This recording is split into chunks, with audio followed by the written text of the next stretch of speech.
Hello, idlers. This is your Colonel speaking, and tonight I just kind of wanted to talk about some theories.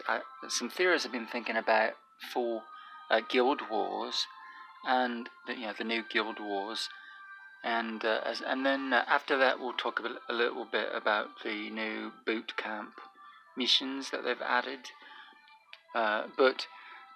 So first of all, I wanted to talk about Mainly, I wanted to talk about Guild Wars because I think we're all still trying to figure this thing out, and it's not getting any easier. But anyway, actually, let's go to Celestial Island really quickly. We've got some things to claim here.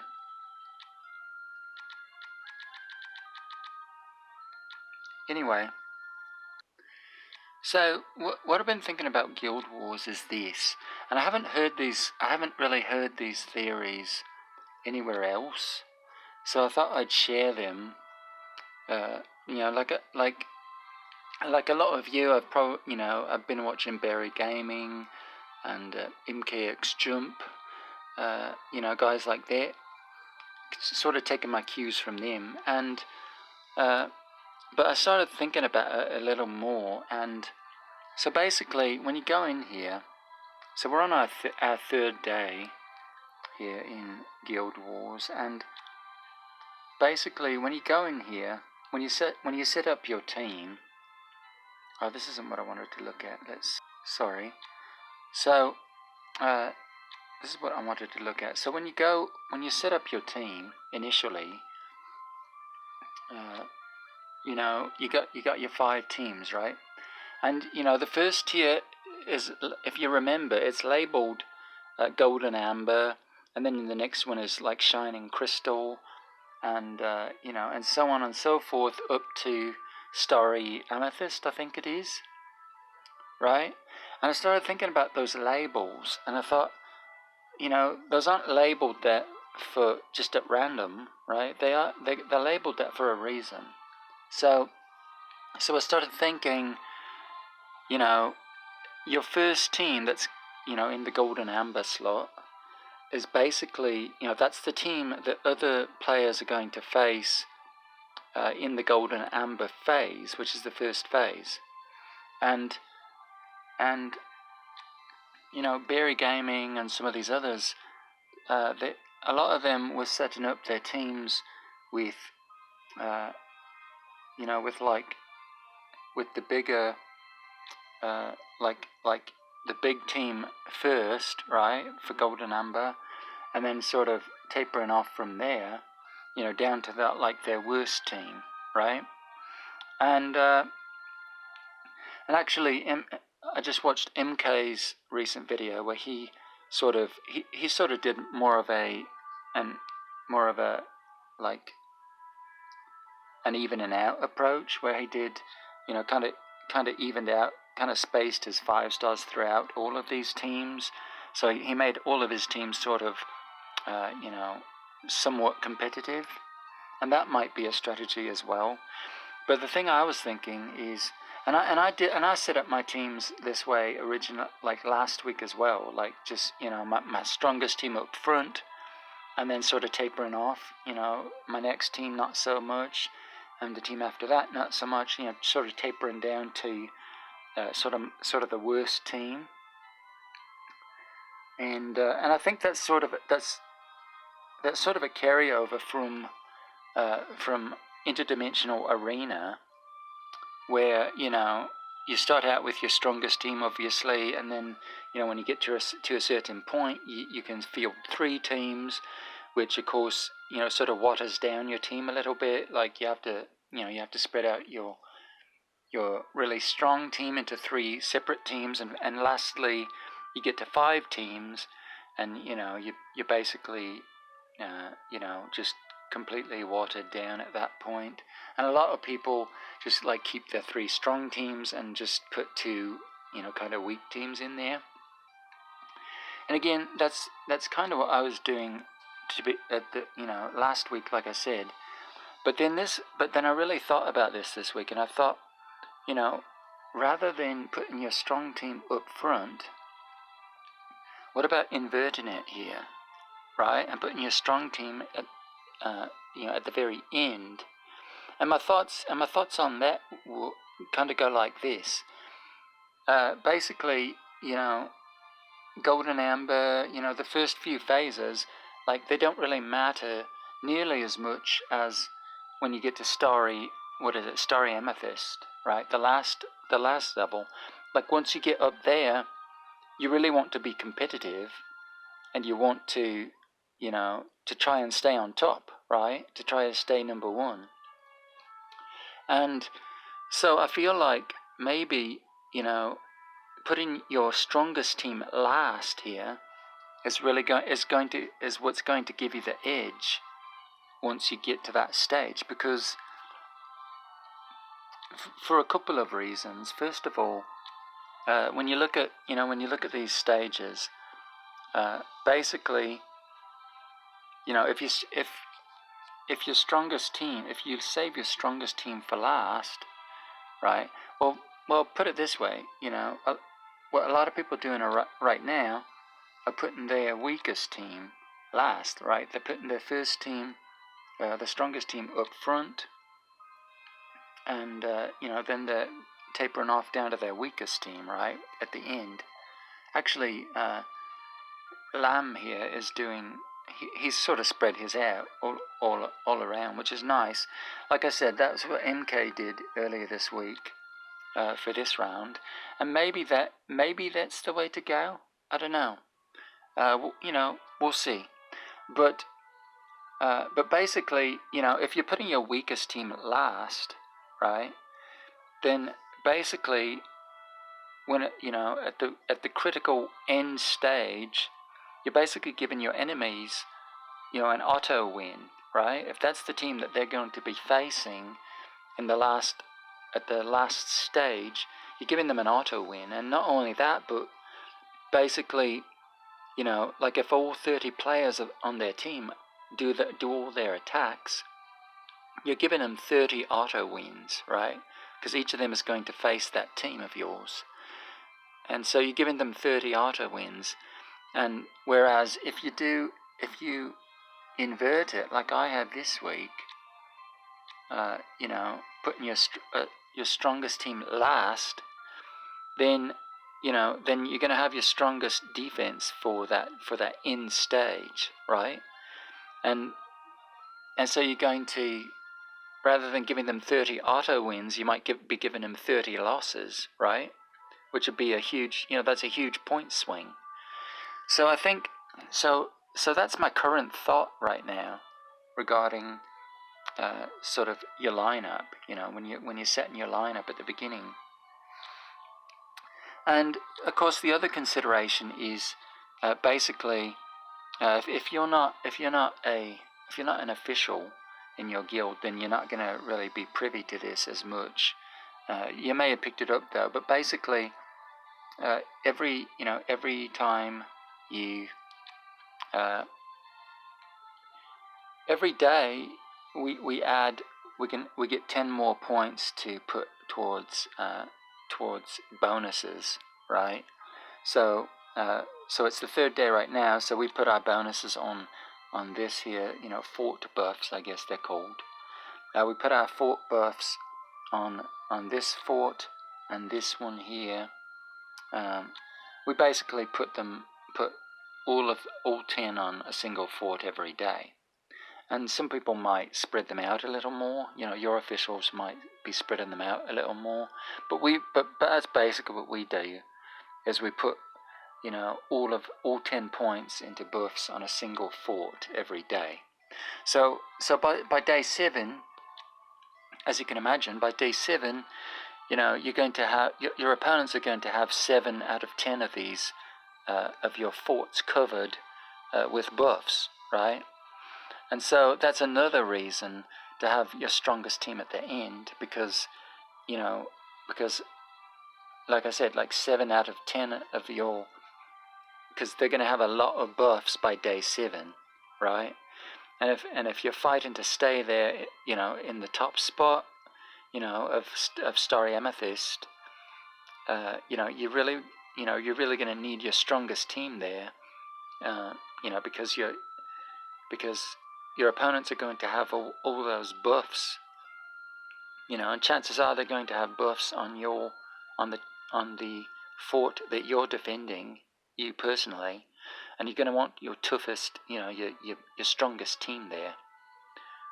So those are my thoughts so far on the battle phase and the setup phase for that matter. So like I said, a lot of people have been doing the starting with the strongest team at the top here, and going down from there. And I really do. The more I think about it, the more I think that's really, you really want to do that opposite. You want to invert that and do, maybe your weakest team down here in gold and amber, because who really cares about gold and amber, right? And as you work your way up, you want your strongest team in Starry Amethyst to defend, to give you a little bit of an edge, to stay on top, right? To stay number one.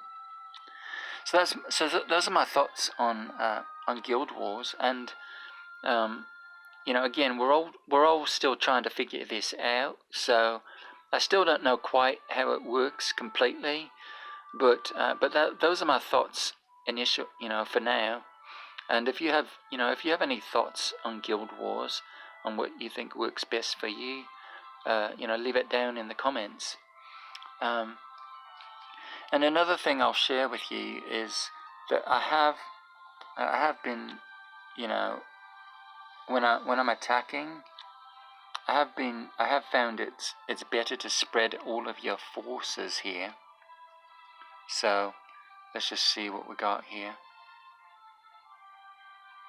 Yeah, so for example, when I'm attacking this one, I have no more than 2 5-stars in my attacking group, and you might not even want to do that many. You might want to just have a single 5-star when you're attacking.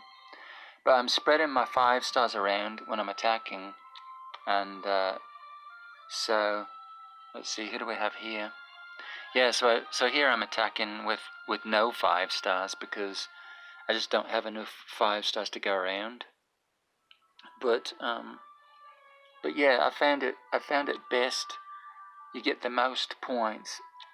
Obviously, you want to attack all 10 of these forts, and again, spread your forces around all 10 of those attacks, right? So don't put all your 5-stars on a single, attacking a single fort, and then put all the rest of yours attacking the other 9, because that's, you're not going to get that many points that way. So that's another tip. And lastly, for you officials out there, when you are doing your bonuses, let's see what I want to do here. Yeah, when you're setting up your bonuses, I've found, basically, I think personally this is my favorite mix right here. Is you got 4 attack buffs, you got 4 HP buffs, and 2 of the damage reduce buffs. This is the setup I've been going with.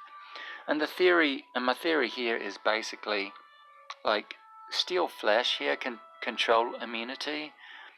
Really, that's not going to come into play all the time, because you're not always going to. It's only going to affect matches where there are CC units, right? So since you're not running into CC units all the time, if you're spending on this buff, you just you're not getting the most you can out of it, because, like I said, you're not going to run into CC all of the time. So in fights where there's not a lot of CC going on, this is just wasted points, basically. And sort of the same thing with immortality. Like, your crit damage only affects a few of your units, right? Not all of your units can really use crit damage. And so again, if you select this buff, you're basically spending points on, you're not maximizing your points, because not all of your units are going to benefit from this, right? Whereas, you know, all of your units can benefit from attack, right? Increased attack is going to affect all of your units, and that's great. So you're getting your full points worth by doing attack buffs. Same thing with HP buffs. All of your units are going to benefit from HP buffs. And, same thing with damage reduce, all damage reduction, that's going to work on all of your units. It's going to make them all, more, tougher, basically, stronger. And so those are the three that I generally go with, Again, you don't necessarily have to do the same mix I'm doing here, 4-4-2. I like that mix, but you can try different mixes. But again, these other two, Steel Flesh and Immortality just aren't going to affect as many units as, so you're not going to get your full points worth all the time out of those buffs, in my opinion. But anyway, so those are my current thoughts on the Guild Wars. And again, leave your thoughts in the comments below. Let me know, what your theories are and what's worked for you, and we can have a good conversation and maybe work some of this stuff out. But anyway, the last thing I wanted to talk about tonight is boot camp. As you've seen, they added this growth race thing to boot camp, and it's pretty cool. Basically, how this works is you just it's cumulative, and it just every day it's sort of a daily sort of thing that you do. So for Hero Quest here, your top 6 heroes need to be. Yesterday was 2,500, right? If they were total power was 2,500 or greater, you got yesterday's reward. For today, they need to be 5,000 or more. So again, basically just going up 2,500 every day. And as you can see there, my total power of my top 6 heroes is like, 4 million. So I really don't have to worry about this. I'm basically going to get my reward every day, and I'm already past, what is it there, it's 130,000, yeah, I'm already past 130,000 total power, so I really don't have to worry about these. I'm just going to get my reward every single day until the 30 days are up. And keep in mind, you can't really rush this at all. I mean, you can only get a single reward every day, so you just need to keep logging in every day. And I imagine, you can collect these. You could probably just, come in here on day 30 and collect all of these at once. I think that's how it'll work. But so you don't really need to collect these every day, but it's a good idea to do so, because then you can benefit sooner. But so that's Hero Quest basically, and Tavern Quest, similar thing here. You're basically wanting to get 5 Tavern Quests per day. So as you can see, I got my 5 for yesterday's events, and now for 10. So now I need. I've completed 7 quests, so I need 3 more for today to get the 10. So let's go to my tavern really quickly, and we'll just cash in, 3 of these. It can be any 3, it doesn't matter. We'll go that 1, 2, 3, and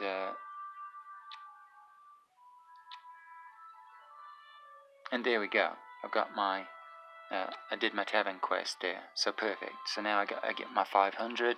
Again, these are cumulative, so it's just 5 per day. It's not like, I had to do 5 yesterday, and today I have to do 10, and tomorrow I have to do 15. That's not how it works. It's just 5 per day, basically. And, and so basically you're not trying to do 150 on the last day, right? And you can catch up on these, okay? So for example, if you're just hopping on, if you haven't done any, and you're hopping on today on day 2, you can do 10 tavern quests right now, and that will complete yesterday's 5 and today's 5, right? So you can do that if you need to catch up, basically. Summon quest. Again, this one's going to take you a while if you are just starting out. Now, I've already lit up at 309, as you can see, and that's retroactive.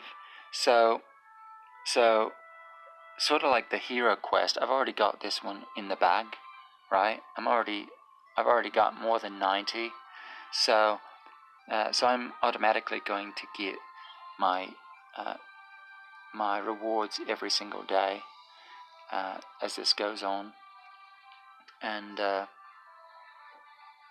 that's sort of how that works.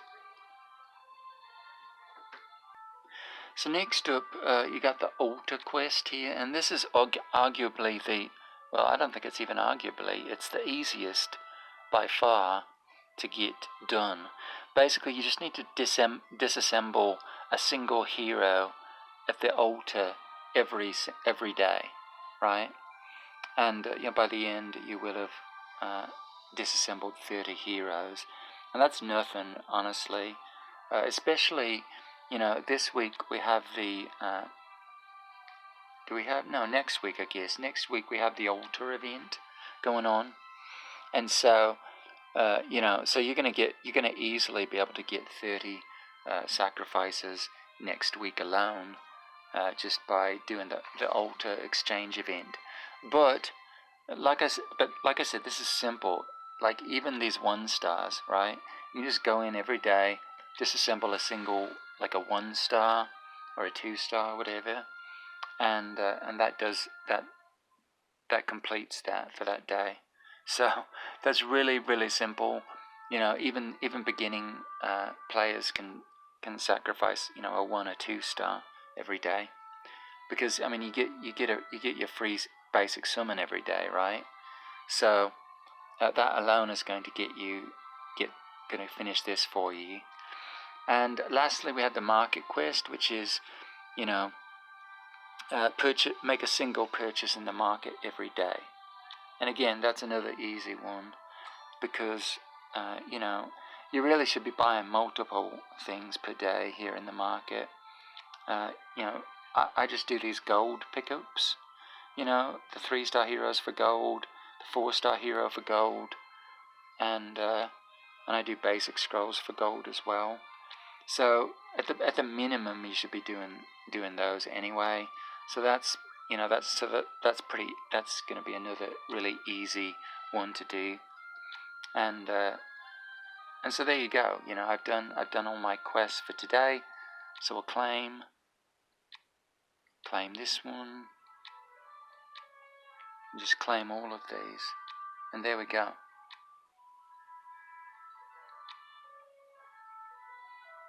So there you go. Really, really, really simple. And oh, I see what it's doing. Okay, so you see how these are all lighted up green right there? That's because I've already made 8 purchases in the marketplace. So I'm already up to 8 here. So I already have those covered. And like I said, you still have to wait every day. You can only get 1 of these per day. So tomorrow I'll be able to pick up my 3rd prize, and so on and so forth. So that's how these work. That's how Growth Race works. It's pretty nice. I like it. I mean, it's great. They're just giving it, it's just free stuff, right? And you can't complain about that one bit. Anyway, and I guess the thing I don't know is, is boot camp, is this only going to last 30 days? Right? Like, there are 30 days here, and I wonder, if it's going to disappear after 30 days. That may be the case. It may not. I don't know. I don't know. Does it say anything here?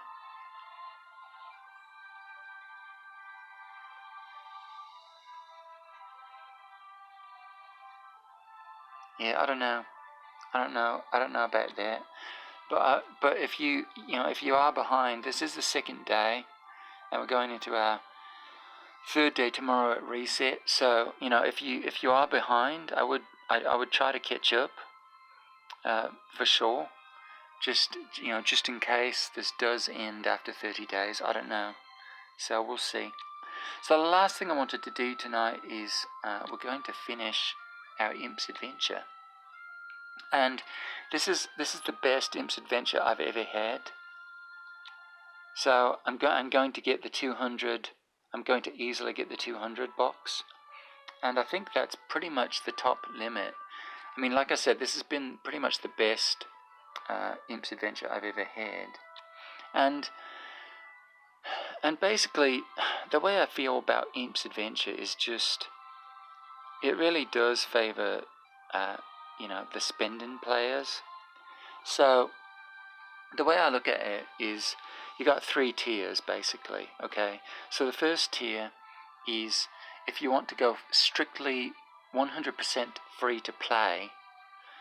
You're just going to get your shelter mission dice, right? Make sure you get all of those, and then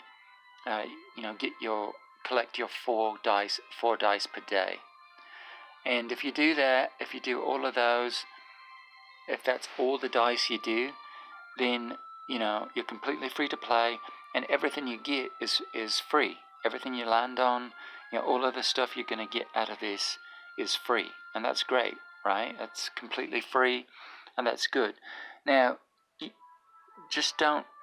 the only thing there is, don't expect to get a lot of star rewards here, okay? You'll be lucky to get, you'll probably get the 80 star reward there, the 10 heroic scrolls, and but I doubt you'll get to the elite hero there, 110 stars. You may, but I think that's pretty much the upper limit as far as free to play, right? And so the next step up, of course, is purchasing these 30 dice. And here, as I've said before, basically, you really have to be careful here, because it's 4,500 to purchase all 30 of these dice, 4,500 gems, and again, for a free-to-play player, that's a lot of gems, and so you really need to weigh this carefully, because it can really be a gamble,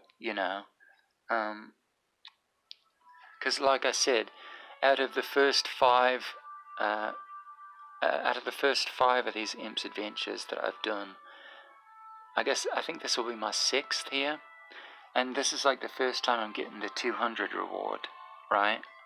So out of 6 Imps adventures, I've gotten to 200 a single time. So again, you got to weigh, is it worth 4,500 gems if you don't get to that, if you don't do very well? If you don't get to the 200 chest, is it worth it? If you don't get to the 170 chest, is it worth it? You really have to weigh that. And basically what my advice to everybody, free to play or not, you really want to just throw those, get your shelter mission dice and your initial 4 from the first day, and just throw all of those dice. I think that's 24 dice, I think. Throw all of those dice and see and just evaluate where you're at, right? And say, did those go well? Did I get lucky? Did I upgrade, my starry mushrooms? Did they get upgraded pretty nicely? Do I have a lucky die yet? those are the kind of things you have to look at, and evaluate where you're at. If you did really well on those first 24 dice, then you might consider getting these next 30. So that's the next tier up from free to play. So you got completely free to play. Then you got this tier where you're spending 4,500 gems to get those 30 dice. And again, it can be a gamble, right? Even if you are doing really well after those first 24 rolls, you might just tank on these next 30 dice, right? And then, was it worth it? I don't know. So obviously, that's the next tier. And then lastly, the tier where it really gets, where Imp's Adventure really starts to pay off for you is if you spend on it, right? If you buy like the adventure package or value packages or some combination thereof, or all of them, that's when you really start to. That's when Imp's Adventure really starts to pay off, because by then, you have your Starry Mushroom huts all the way upgraded. You've got your lucky dice, and you just, everything you're getting is just gravy at that point, right? Every roll of the dice is gravy, and so. And like I said, that's when it gets really profitable. So for free-to-play players, again, if you want to just go that first tier and just go completely free-to-play, that's great. But again, buying the 30 dice is a little bit of a gamble. But here I am. I did purchase all 30 of my dice. I got all my shelter mission dice, etc., etc. And I finally have my 4 final dice here. And we're really set here to go, to get a nice reward here, because we're at 192 stars. And by the way, the 4 dice you get every night, after your initial 20 dice or so, you should be able. The 4 dice should be able to get you around the board a single time. At least a single time. If you're not getting around the board at least a single time with those 4 dice, your luck's getting pretty bad. So yeah, those 4 dice, you should be able to get around the board at least a single time. Once you've gone around a few times. So I got my last 4 here. This should get us around the board at least one time, which, like I said, that's going to get me 15 stars. Which will get me to the 200 mark, which is great. And I really do think that's kind of the upper limit for getting your shelter mission dice, your free dice every day, and your 30 dice here. That's the upper limit is pretty much 200.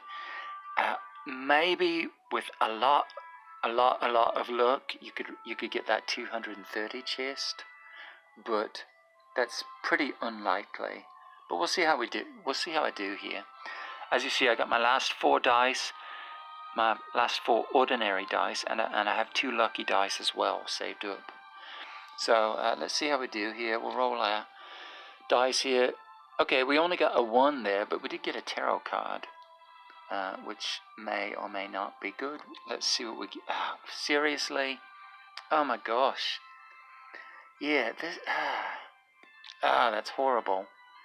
So we're going to go backwards now with this roll, and honestly, Imp's Adventure can be really fun when you're getting a lot of high rolls, getting a lot of like cool tarot cards, or landing on the lucky dice hut or the extra die hut. It can be really fun. It can also be really frustrating when you're getting like bad tarot cards or landing on the karma hut a lot, So it's just really frustrating. So we'll roll this. We're going to go backwards, which is horrible. Luckily we have our 2 lucky dice, so I think we'll still be alright tonight. Let's see what we get here. 5. Okay, there's a good roll, finally. So we got 5 stars there, and again, here we go. Ordinary die.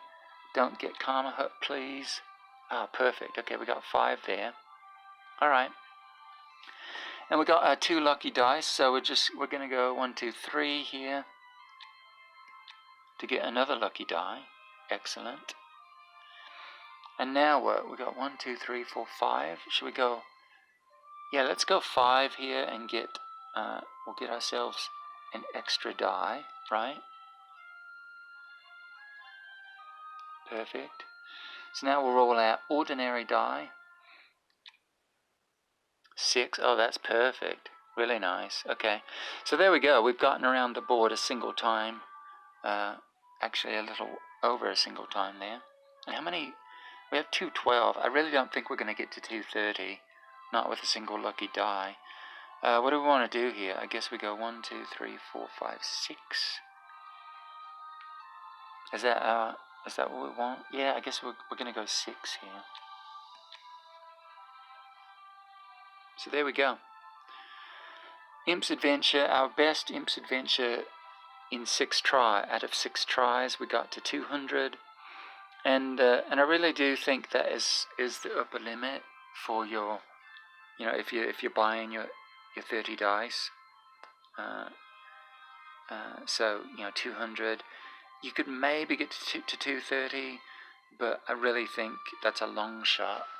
So generally speaking, if you're getting your 20 dice from all of your shelter mission dice, as well as your free dice every day, and your 30 dice, you can get to 200 basically, and that's really nice because that'll get me my that'll be a Sherlock copy for me. So I like that a lot.